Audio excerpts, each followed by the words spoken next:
Garrett Glaser is a TV reporter with roots on the East and West Coast, reporting and producing for outlets like ABC, CBS, NBC, and Entertainment Tonight. His new book, Fairy Boy, Growing Up Gay and Out in Pre-Stonewall, New York and Beyond, is in stores now. Garrett, it's a pleasure. Thank you so much for your time today. It's my pleasure, Rudy, and I'm just happy to be able to tell my story to folks. It's kind of crazy. I think I actually did better career-wise being out than not being out. It kind of made me different than the other reporters, you know? And that's one of the things too that I caught about the book is that I feel like having so many out people and kind of being Yeah. out gay people and you're growing up that just made it easier for you. That was your reality. It wasn't something that was different to you. Like you could only be yourself. I wish it had been so, but in the early days, like early 60s, when I was 10, 11, 12, people were still getting beat up and stuff. I mean, it was a bad time for a lot, and gay people were afraid to be out. You get fired, or you get thrown out of your apartment, or your parents would kick you out. I mean, all this bad. But little by little, things got better. And then by 69, when the riots and all that, it became much more talked about.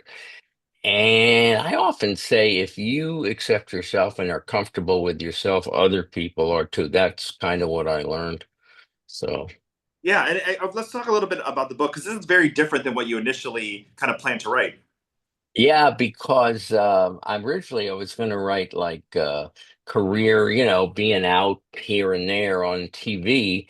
And then my partner said, that's boring. I want to hear about New York in the early 60s. That's interesting, he said.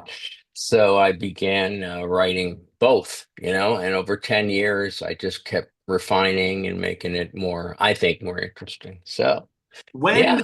when in the process did the title come up first? Because obviously, we think of those things that either make us feel confident about ourselves or hurt us or kind of strike us in a certain way. And obviously, we'll talk a little bit about the title, but did that come to you at the beginning of the process or towards the end of the process? No, I didn't know what to call it. And one day I'm thinking, what could I call it? And then I remembered that this boy I had a crush on when I was 12 said, "Oh, look who's talking, Fairy Boy himself." And I thought, oh, he referred to me as Fairy. Oh, he must know. And it didn't bother me. It just kind of made me think, oh, he's noticed me. So so I liked it in a way, and he was a nice guy. I think he felt threatened that day. The guys on the bus on the way to soccer practice were goofing on him, and I was one of the guys who laughed at some joke at his expense. I don't remember what it was, but it turns out he was the son of Betty Friedan, the feminist author who wrote The Feminine Mystique in '64 and had in effect started the modern day women's movement. So it's just ironic that it was somebody that well known and that he was so good looking and so smart. And I just had a thing for it was the first crush I ever had in my life. Yeah, it made me kind of go back to that period in my life of like who was my person at a time, someone who noticed you or took remembered Yeah. your name or just was friendly with you. It's like you obviously remember those moments. You still get butterflies. I'm not going to say the name, but I was like you still get Oh, butterflies. yeah. Yeah, it's true. Good athlete, good mind, good looking, and it's like I wish I could have all that stuff, but Are you yeah. still in contact with him or friends with him or? I have not been since 1970. I figure someone's going to tell him it's in the book. I wonder what I haven't heard from him, and I probably won't. I don't think he would have remembered that whole thing a day later. It was just one of many things on the school bus. Uh, but yeah, sometimes occasionally I wondered like whatever happened to him, and his mom had passed away, but she was a big deal way back in the mid '60s with the women's movement.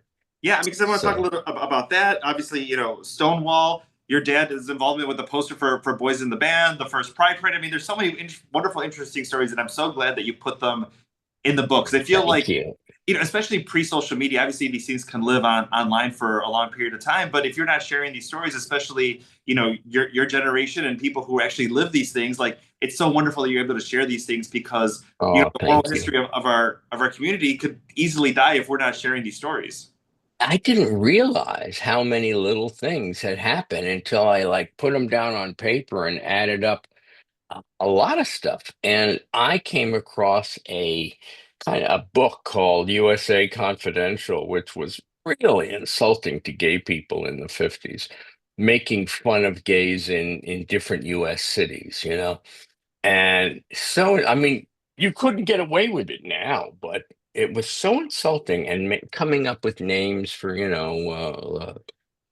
Lucy Lightfoot and all these kind of names that they made up for us, you know, and I just don't think they'd get away with it today, you know. Yeah, Uh, no, it's one of those things because I remember, being a kid and it was all the, you know, act up and everything, age related. That was my introduction. That was, obviously there okay, was no Glee, there yeah, was no Will and Grace, there was no Ellen TV show. Like those were the first moments right, were yeah, the struggles, and I think so many people, especially yeah, Gen X, that's kind of their first version. And I feel like, Stonewall was kind of that big moment, yeah. your time. So that's why I was like, it's very very different in how um, these big moments in time kind of define, certain generations. I hope that young folks who think how bad things are today for us would remember how things were in the 50s and 60s. And it was a whole different world and much more dangerous. And we had no legal rights and were treated badly. And today, even though things are not great with this current guy, I think, overall, I think it's going to be okay. Talk about Stonewall. Kind of that time, that week, that day. What are Okay. your memories of that? My, I had a friend who I had met at Madison Society who was a volunteer, and I started going with him out at night in the village. And I was like 15 or 16, and I couldn't get into most bars. And I said one day, I want to go to the Stonewall because I've heard about it. And he says, well, I got to get up in the morning. He was a college professor. He says, why don't you just go in? And he walks away. He says, see you tomorrow, whatever. And I stood there at the door to the Stonewall, and I was so afraid. I didn't have the nerve to kind of just walk in. I just stood there like gaping, Yeah. And so I didn't go in because and then a few nights later are the riots. And I went down and I was I didn't want to go out too late. I didn't want to get my mom pissed off. So I would try to get home by like 10 at night, where have you been, dear? So I didn't want to stay out all night, but I did want to see what was going on. And I'd never seen the streets were packed and people were pissed off at the cops and all this stuff. Uh, it really kind of changed the world down there, you know? And then Uh, a year later, Sixth Avenue. Tell me a little bit about that oh, organization and how everyone just decided to kind of walk it to was Central Park. crazy. We had no organization really. I had started dating this guy, and we said, well, we should walk up Sixth Avenue with everybody else who was at Stonewall. It's the 1 year anniversary, and we should do it. So we walk up Sixth Avenue, and then we get to Central Park, and there's several thousand people there for the first gay in, and it's just kind of like several thousand of us just kind of stood around the in Central Park, Sheep Meadow, and it was not terribly exciting, but it was kind of like, hey, this is historic. This is a first. And people, people were smoking pot, and it was kind of hippie-ish time, and it was just hanging out. But I realized afterwards it really was history. It was the first time we had a march, really, a parade that just said, hey, we're gay, we're here. And by and large, everybody who watched this on Sixth Avenue thought, oh, that's not, I mean, I don't remember any hostility, which Yeah. is kind of amazing when you think about it. Yeah, I mean, especially you think of the parades here and just the community that comes out, everybody, families. It's one of those like such a day everyone is just like happy and celebrating each Yeah, other and in community, and it's something that we need more than ever. I think so too. Yeah. Last time Yeah. I saw them all, when were you last there? Oh God, a few, maybe 5, 6 years ago, we moved away from New York in 2020. And I just remember it had become so big. And, the criticism is always it's so commercial. Every company in the world has a float. It was not kind of grassroots anymore. It was corporate America realized. you could have your name on this and associate yourself with the community. We were much more, kind of well formed, I think, as a community. Yeah, I The mean, it's just, idea of, yeah, and here's the thing too, that I see about community was that, like, growing up, it's like you had to go to a teen center, you had to go to the bars, you had to go to certain places to see other people, and now everything is so digital, and you see some of these established bars and yeah, restaurants closing, and it makes you sad because you're like, this was our meeting place, this was a place where, like, I remember yeah. XYZ, like it's yeah. Tell me a little bit, Well, through your lens.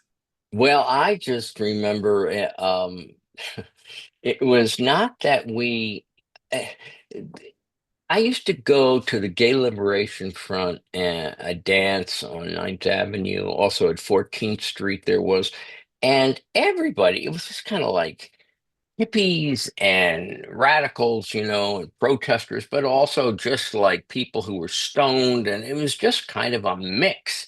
And there was no such thing as we are the gay movement. There was no firm idea. There was no group that said we are the gay organization. It was all kind of off the wall or just kind of casual. And now it's so organized. Don't Yeah. you think? I mean, Human Rights Campaign and GLAAD, and I don't know, it's just very organized. And there were fights on Capitol Hill about stuff that you never would have even thought about 50, 60 years ago.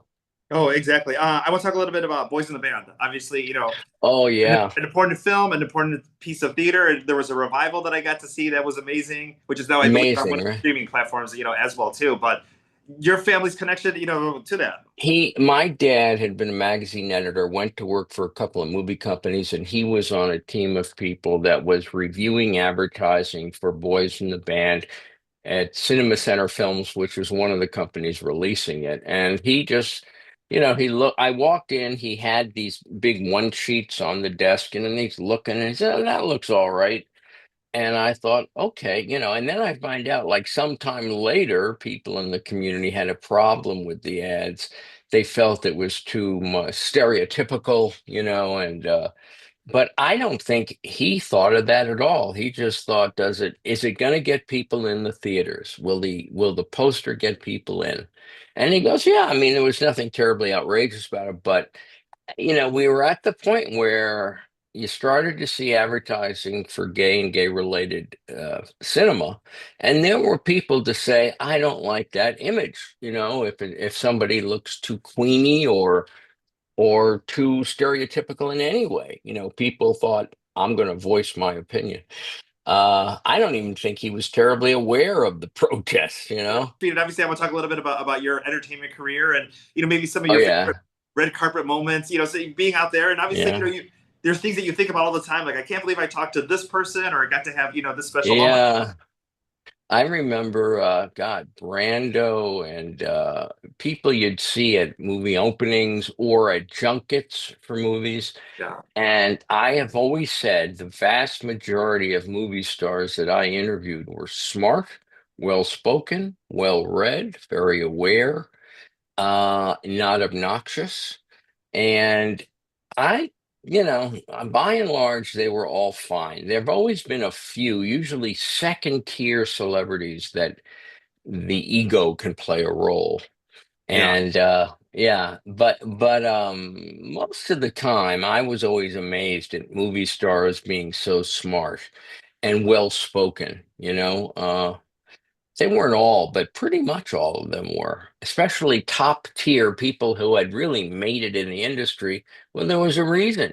They were smart, self-educated, aware, motivated, interested in society, not just blank, you know. yeah. I remember I had just started at ET and they sent me to the wilds of Colorado at night. They were shooting for there was a big movie they were shooting. Stallone was there, and it was like an action picture in the middle of Colorado at midnight. And I see him coming out of his beautiful trailer with there's like ladies carrying trays of shrimp and lobster to him in the trailer in the middle of nowhere in Colorado. And I just thought, wow, this is that kind of movie production thing that I don't know anything about, but They lived pretty well. Those, if there was, a big studio and it was a big star, they took care of their talent. Yeah, I God can only bless them. imagine. Yeah, where they got flown in from, and the caterers did all the planning of making sure that Oh that was. yeah, it was good. They must have spent millions of dollars on craft services. That's what they call movie food on sets. Yeah, And it wasn't like that everywhere. But if you had a big star and a big movie and a big studio, boy, that money would flow. that would flow. Being out at work, obviously, I still remember, being in because I have a television background. Uh-huh. Mid '90s, late '90s, someone necessarily you couldn't necessarily someone acted very Oh yeah, differently when you're off air versus on air, and you that's kind of right. knew who was, and it was a pretty much an accepting environment, but very different of like who could be out. Talk a little bit Yeah. about your experience with that. I just, very interesting. In 75, I was just out of college and I started working, gosh, I don't even remember who it was, but I started doing work, various jobs and was afraid to be out of the closet because I didn't know if I would get fired in 75. So I thought, well, for my own mental sanity, I probably should be out. But I wonder how it's going to go over. But within 10 years, that was pretty much, you knew it was okay. It was cool. And Yeah. thank goodness things did change. Oh, Uh, oh, exactly. And I guess we'll kind of leave with a final thought as far as your hopes for the future, because obviously, I had talked to somebody who was a reality star in the late '90s and had said, I was part of a reality show, that we didn't really have the footprint, but as generations kind of go on and there's new people, their stories kind of get forgotten, and people kind of forget how far we've yeah. come. But maybe a message of like maybe our responsibility as boomers and Gen X and millennials and everybody else, just kind of sharing those stories. Maybe being a mentor, being a support, but just knowing how Well, important community is. part of Fairy Boy is really a testament to the power of having a real role model, to someone that a mentor that you can reach and say, hey, what do I do in a case like this, or how did you handle this? Very important. The other thing is, today when there's a lot of bad stuff going on politically, I think it helps to compare where we are to where we were 50 years ago. And you can't help but be impressed with how far we've come. You know. I think, anyway. Yeah. I'm glad we live now and not in the mid 50s. Absolutely. Well, this book is very interesting. I only got through about a third of the questions because here's the thing: I could talk to you for 6 hours and not get through everything. I'm Yeah, so all fascinated right. with you, and I really Well, appreciate your time today. pleasure, Rudy, to see you, and I hope you have a good weekend.